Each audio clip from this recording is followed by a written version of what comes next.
In this video, I'm going to show you how to replace a power steering crossover return line on a Honda Accord. If you need any parts, check us out at oneauto.com.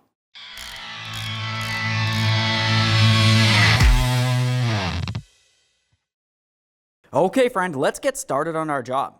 The first thing we should mention is it's always a good idea to make sure you flush the power steering system with the manufacturer's specified fluid, so you're sure there's no contaminants in the system.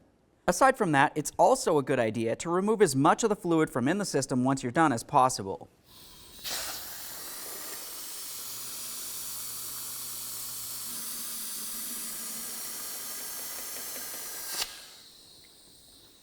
Now that we've done all that, let's follow that power steering return line down to this area where it will connect onto the tube. Use a 10mm to loosen this clamp. I always replace these clamps anyways.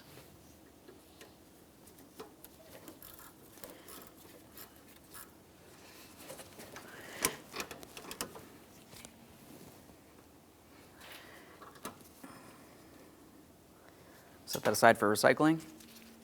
Now we'll just squeeze these ears together.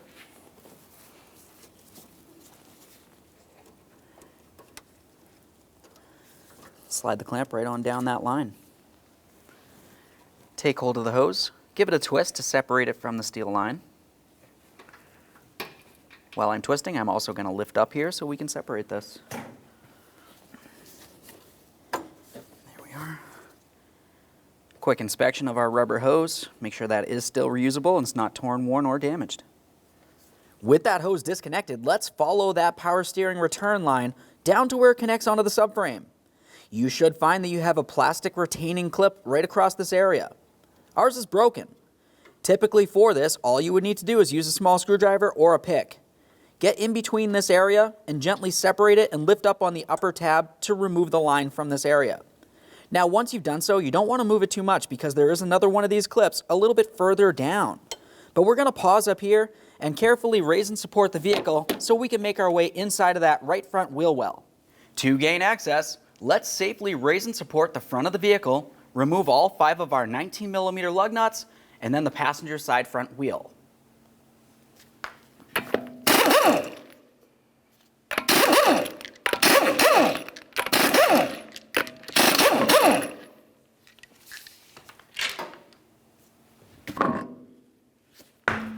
Now inside the wheel well, we have a clear view of our return line making its way across the top of the subframe. We have another plastic clip right here. To remove the line from this area, you can continue with a pick or a small screwdriver. You'd want to lift up on the tab to separate this, and then you can remove the line from that plastic clip. After that, you can continue following the line along the top of that subframe. You'll find that it's held in place along this area here with a 10mm headed bolt. Do not remove that bolt yet. Make your way along the other side of the subframe and remove the hose from the other end of the line. Now inside of this area, you'll be able to find where your power steering return line connects to the hose. Use a 10mm to loosen this clamp. We'll slide that out of the way and remove the hose from the line. I always like to replace these clamps. Just squeeze these ears together with some pliers. We can slide this down.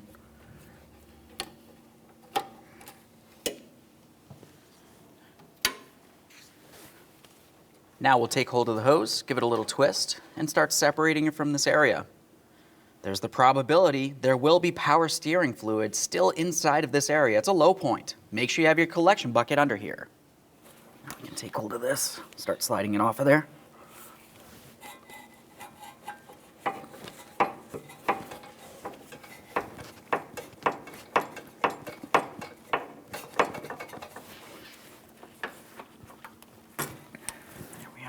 Now with the hose disconnected from the line, we can make our way back to that last mounting point.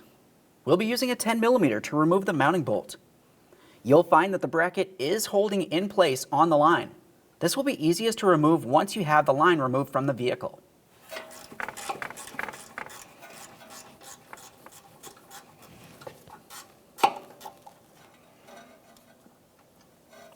There's that bolt, a quick inspection.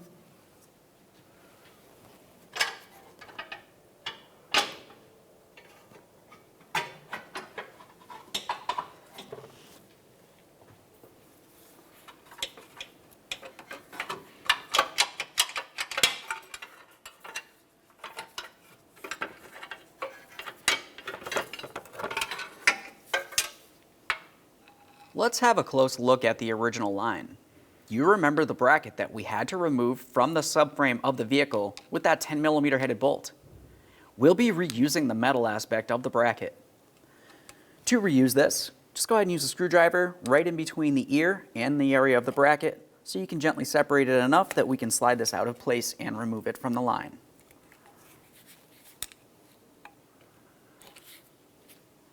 There's our bracket. Let's give this a quick inspection. We can set this aside. Let's get ready for the installation of our brand new power steering return line. You'll find on the forward end, I applied this rubber grommet, covering the area so no dirt or debris will make its way inside of our power steering system. All right, let's get ready for installation. Start sliding this through and bring it towards the front here.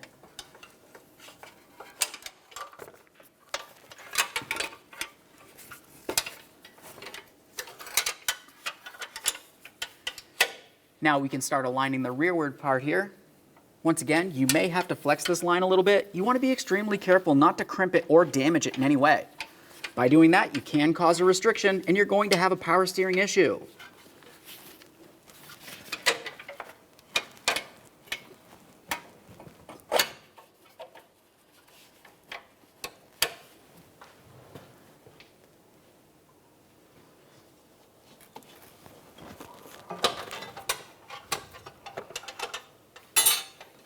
There we are.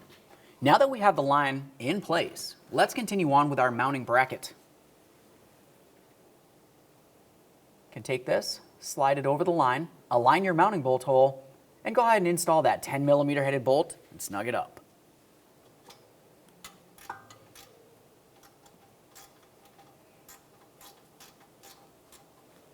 That's where it bottomed out. Let's just make sure it's nice and snug.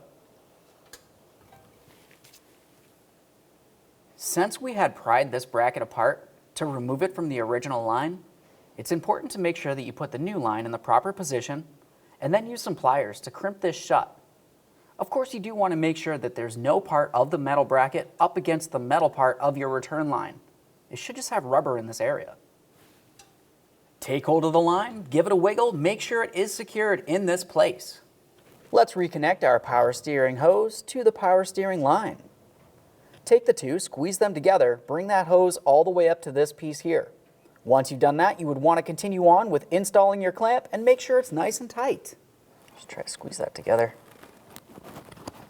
It's starting to go on. We want to go a little further here.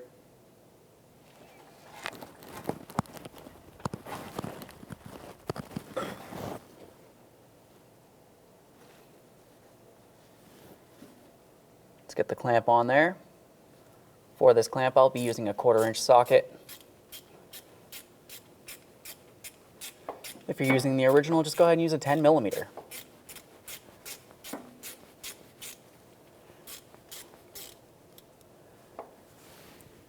Before I continue tightening this, I just want to give it a quick inspection. You want to make sure that you can still see a little bit of the hose on the opposite side of the clamp. If you're too close to the end, there's the probability it may come loose. You're going to have a power steering issue. Once you've confirmed it's in the proper place, we'll just make sure it's nice and tight.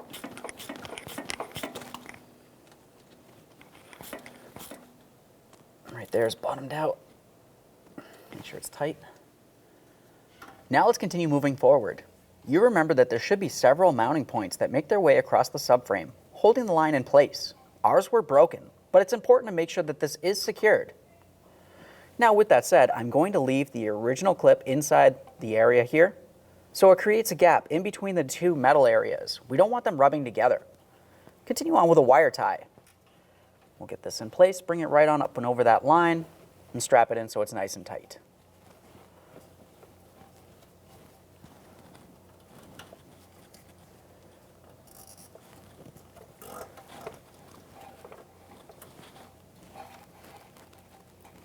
Trim off the excess.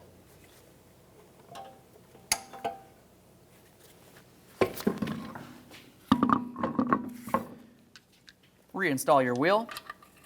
Start on all 5 of your 19mm lug nuts. We'll bottom this out, get the vehicle back on the ground, and we'll torque each one of these lug nuts to 80 foot-pounds.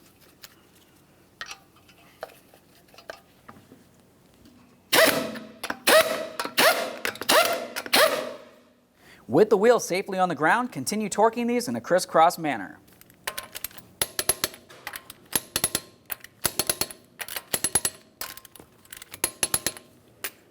Torqued.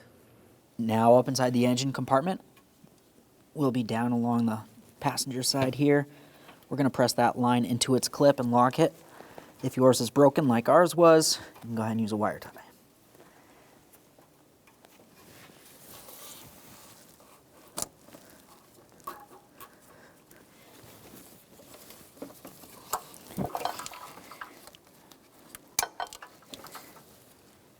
I'm going to put a new clamp right on here. We'll connect these two areas together. You need to slide the hose all the way down onto that line until it meets up with this area. Be careful pressing it down. We don't want to cause any damage.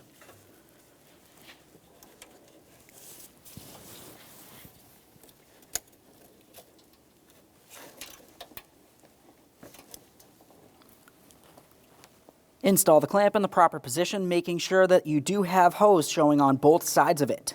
Get that aligned. Install the clamp.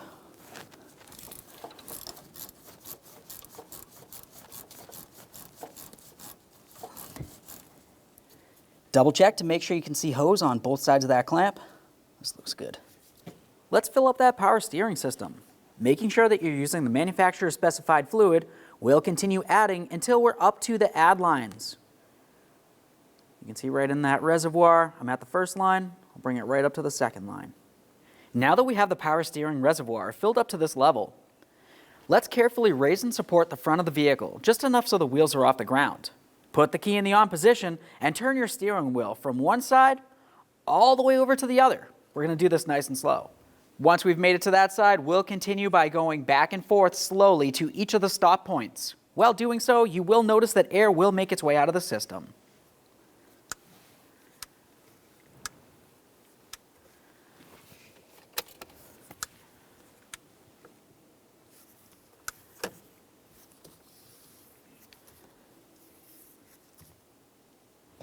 While we continue this process, we'll also be paying attention to the level of that fluid. Continue topping it off as needed. Now that we've bled the system that way, let's continue on with removing our funnel, reinstalling the power steering reservoir cap.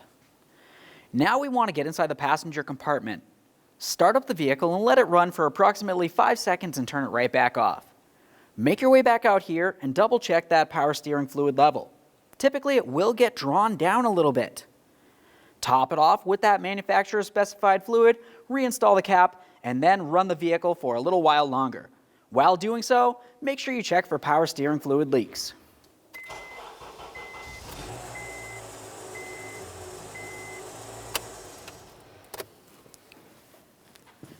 Now, once you've run the vehicle, you found that you didn't have any more air in the system, and you checked for leaks, go ahead and take your vehicle for a road test. Okay, friend, the car's back together. I hope this video helped you. Like, comment, subscribe, ring the bell so you can be kept up with all of our latest content. Thanks for watching.